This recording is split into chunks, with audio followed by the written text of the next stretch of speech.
Assalamualaikum warahmatullahi wabarakatuh.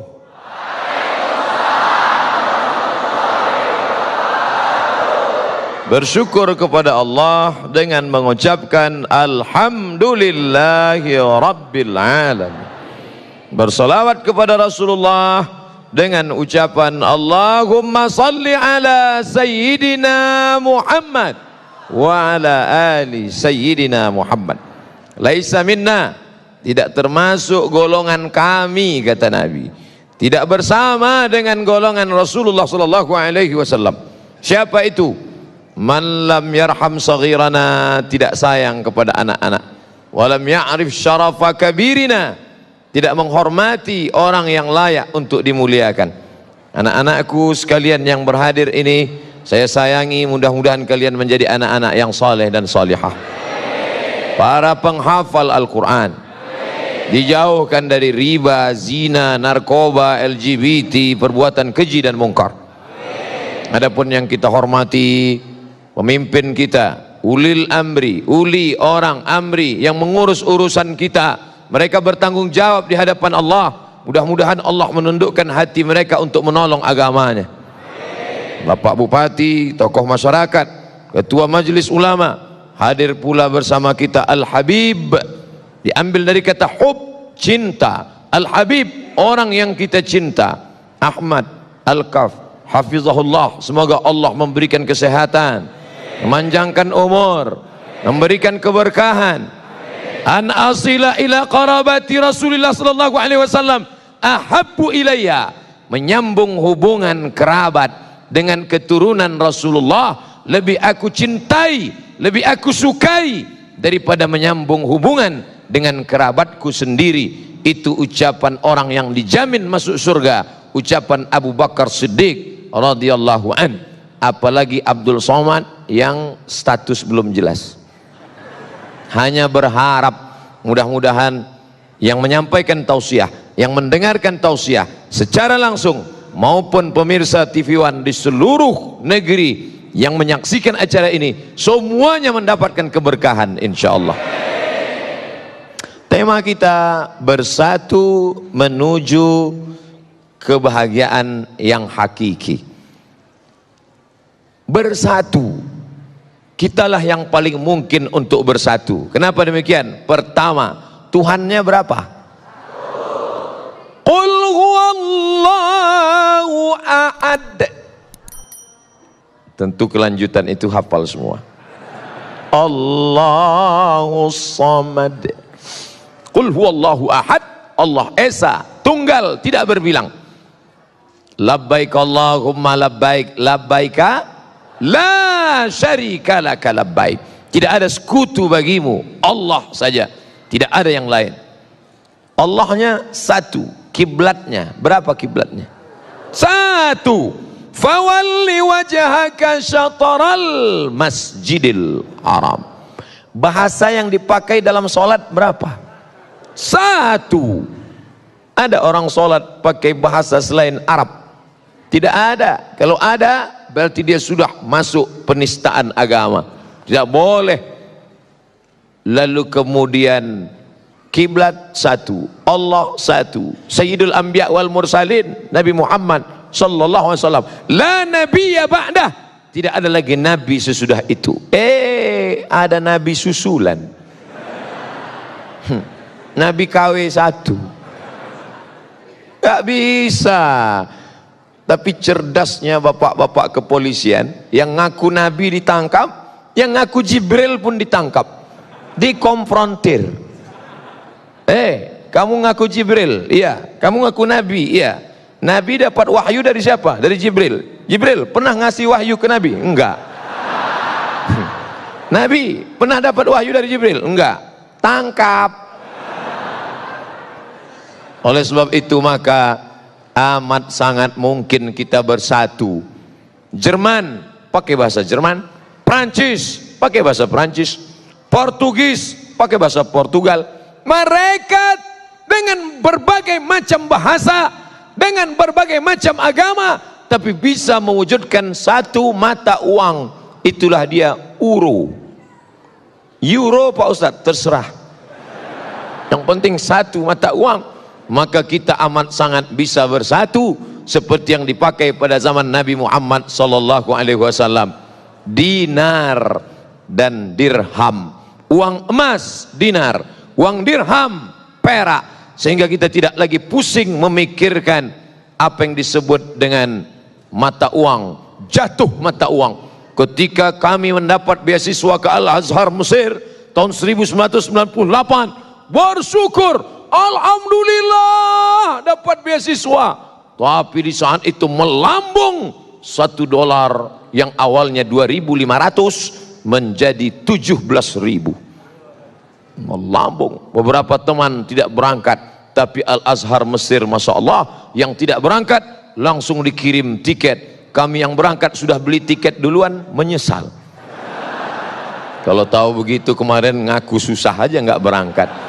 Tapi ternyata begitulah keadilan Allah subhanahu wa ta'ala. Cerita masalah bersatu, kita amat sangat mungkin bersatu. Tapi kenapa pada kenyataannya, jangankan menyatukan mata uang, jangankan menyatukan kesepakatan, tapi menyatukan sholat subuh pun payah. Masih ada orang yang tidak mau sholat subuh di masjid ini. Kenapa? Karena tidak pakai kunut. Saya nggak mau sholat di masjid Pak Ustadz. Kenapa? Karena berkunut. Padahal antara berkunut dengan tidak berkunut, dua-duanya sah. Yang jadi masalah yang nggak sholat subuh. Berdebat masalah kunut dengan tidak kunut sampai jam 2 malam. Habis suara tegang urat leher. Ada dalilnya, nggak ada dalilnya, ada dalilnya, nggak ada dalilnya. Besok pagi dua-duanya kesiangan. Masya Allah. Makanya kalau saya ceramah di suatu tempat diminta menjadi imam, Ustadz Somad silakan jadi imam. Tausiah subuh akan dipimpin oleh Al-Mukarram Haji Abdul Somad LCMA. Subuh ini beliau akan memimpin kita jadi imam. Silakan Ustadz. Batu. Karena saya tahu masjid itu masjidnya Muhammadiyah. Muhammadiyah nggak pakai kunut. Saya tidak ingin merusak jamaah yang ada di situ. Saya hanya berceramah tentang akhlak, tentang akidah. Maka imam tetapnya mana? Ada imam tetapnya, silakan. Karena saya di masjid dekat rumah saya, kalau saya jadi imam, bismillahnya jahar. Allahu Akbar. Bismillahirrahmanirrahim. Lalu kemudian setelah rukuk, rakaat kedua i'tidal, samiallahu liman hamidah, Allahumma hadina fi man hadait, amin, wa afina fi man afait, amin. Yang paling enak jadi makmum. Paling enak jadi makmum, nggak usah pusing mikirin. Malah yang ribut makmumnya. Disuruh jadi imam nggak bisa, jadi makmum komen. Maka terkadang lebih hebat pemain bola atau yang nonton bola? Yang nonton. Itu seandainya tadi bolanya agak ke kanan sedikit, pasti gol itu. Padahal dikasih bola nendang belum tentu bisa. Nabinya kan satu. Iya. Loh, kok bisa ada mazhab Hanafi, ada mazhab Maliki, ada mazhab Syafi'i, ada mazhab Hambali? Riwayatnya banyak, Mas. Saya nggak mau ikut Imam Syafi'i, saya nggak mau ikut Imam Hanafi, saya nggak mau ikut Imam Maliki. Saya maunya langsung kepada Sahih Al-Bukhari. Langsung aja ke Sahih Bukhari. Oh gitu ya? Iya. Jadi Sahih Bukhari itu siapa yang punya? Pokoknya Bukhari. Bukhari itu nama kampung, namanya Bukhara. Orang Bukhara disebut Al-Bukhari, orang Makkah disebut Al-Makki, orang Madinah disebut Al-Madani, orang Mesir disebut Al-Misri, orang Bukhara disebut Al-Bukhari, orang Bandung disebut Al-Bandungi. Nah, itu nama negeri asalnya. Sedangkan nama dia Muhammad bin Ismail bin Ibrahim bin Al-Mughirah bin Bardisbah Al-Bukhari. Dia punya guru. Siapa nama gurunya? Ahmad bin Hambal, meninggal 241. Ahmad bin Hambal punya guru. Siapa gurunya? Muhammad bin Idris Asy-Syafi'i. Imam Syafi'i. Syafi'i punya guru. Siapa namanya? Imam Malik bin Anas Maliki. Itu artinya kamu sama dengan mengatakan saya maunya ikut Ustadz Somad, nggak mau ikut Habib Ahmad Al-Kaf. Padahal Abdul Somad banyak belajar dari Habib Ahmad Al-Kaf. Kapan Ustadz belajar? Dari TV One. Saya nggak punya sanad langsung. Alhamdulillah dipertemukan Allah, bisa berjumpa, bisa bertatap muka. Selama ini hanya melihat beliau saja, hanya mendengarkan tausiahnya. Itulah gunanya silaturahim di alam nyata, jangan hanya di alam gaib terus. Ternyata Imam Bukhari berguru kepada Imam Ahmad bin Hambal Hambali, berguru kepada Muhammad bin Idris Asy-Syafi'i, berguru kepada Malik bin Anas Maliki. Mereka punya silsilah ke atas. Oh, bulan. Maka kita mesti belajar. Saya nggak mau ikut ulama, saya maunya langsung ke Quran, baca Quran langsung.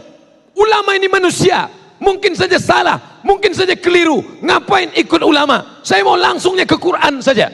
Buka Quran kamu, coba baca ayat fi qulubihim maradun. Apa artinya? Sebentar ya Ustaz, saya lihat terjemah dulu. Yang nerjemah itu siapa? Ulama, Kementerian Agama, Departemen Agama, disusun oleh para ulama. Tapi katanya nggak mau ikut ulama, kecuali yang ini. Kita semua ngikut ulama, betul? Yang nggak boleh itu hanya mazhab Syafi'i saja yang benar, lain daripada ini salah, masuk neraka jahanam. Surga itu isinya saya, istri saya, mertua saya, guru saya. Loh, lawang surga itu luas sekali. Wasari'u ila maghfiratin min rabbikum, bersegeralah pada ampunan Rabbmu, wa jannatin, surga, arduhas samawat, luasnya seluas langit, wal ard, seluas bumi. Langit tak terbatas, bumi 7 lapis ke bawah, lebih luas lagi surga. Surga luas sekali, ngapain kamu kapling? Yang penting passwordnya sama, asyhadu an la ilaha illallah wa asyhadu anna muhammadan rasulullah. Saya satu majelis dengan Habib Syekh, majelis solawatan. Habib Syekh solawat, saya tausiah. Habis itu Habib Syekh di sela-sela solawat, beliau tausiah pendek. Saya ingat ucapan Habib Syekh, apa kata beliau? Sing Muhammadiyah mlebu nang surga, sing NU mlebu kabeh. Akhirnya orang NU masuk ke dalam surga. Ini masih kata Habib Syekh, dia kaget, dia lihat, loh ternyata orang Muhammadiyah ada, masuk surga juga, sama. Akhirnya setelah mereka sama di dalam surga, rapat. Orang kita kan suka rapat, rapat pemilihan. Tapi Allah Ta'ala sudah angkat semua. Sebenarnya yang merusak kita adalah kepentingan, yang merusak kita adalah hasad. Makanya kita minta jauhkan. Wa min syarri hasidin idza hasad.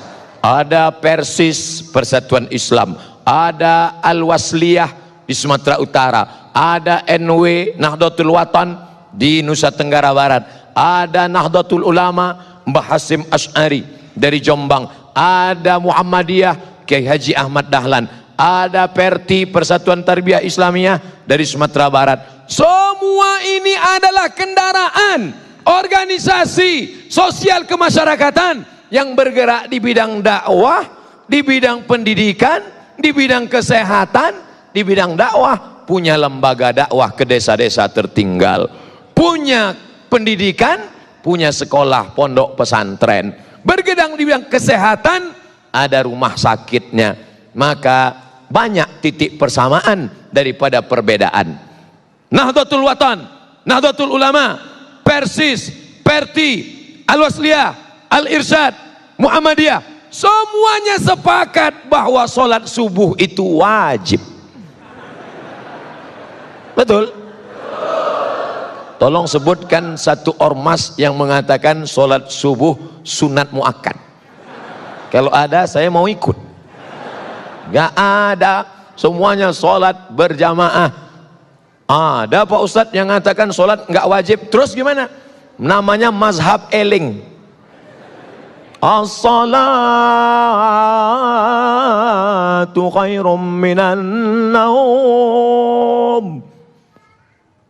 Mas, nggak sholat, eling aja, sudah cukup. Ini bukan ahlus sunnah wal jamaah. Lalu apa namanya? Ahlun naum wal kasal. Orang yang suka tidur dan malas. Man nama, siapa yang tidur walam yusalli, sampai nggak sholat subuh, balas syaitanu fi udhunih, setan kencing di telinganya. Untung Allah masih sayang, sehingga Allah yang Rahman, yang Rahim, ya Arhamar Rahimin tidak memperlihatkan mana tadi yang sholat subuh, mana yang tidak. Semuanya sama. Tapi andai Allah tidak sayang, dia perlihatkan langsung tertulis WCS, WC setan. Sedangkan WC manusia aja bau setan, apalagi WC setan. Nggak mungkin bau manusia. Ustadz dari tadi kok mandangnya ke sana, mandangnya ke sana. Kenapa tidak melihat ke depan? Saya takut terjadi fitnah. Padahal ceramahnya tidak tentang sedih. Kenapa dikasih tisu? Rupanya keringat. Oh, baru saya tahu. Allahu Akbar itu diteriakkan waktu mau perang, bukan waktu Ustadz ngelap keringat. Ketika kita sudah bersama, takbir tadi mengusir setan, karena ketika takbir dikumandangkan setan lari. Allahu Akbar, Allahu Akbar. Oh! Anjing melolong. Kenapa anjing melolong? Melihat setan lari. Walai aduraton, setan lari sampai terkentut-kentut. Setan itu kentut Pak Ustaz. Ya, hadis yang ngomong duratun artinya kentut yang berbunyi. Kalau yang nggak bunyi fusaun. Fusaun nggak bunyi, duratun berbunyi. Bau nggak bau sama. Lari. Itulah mengapa kita bertakbir keras, kuat, supaya kalau ada yang ngantuk-ngantuk setannya lari. Mana tahu ada teman di sebelahnya. Allahu Akbar.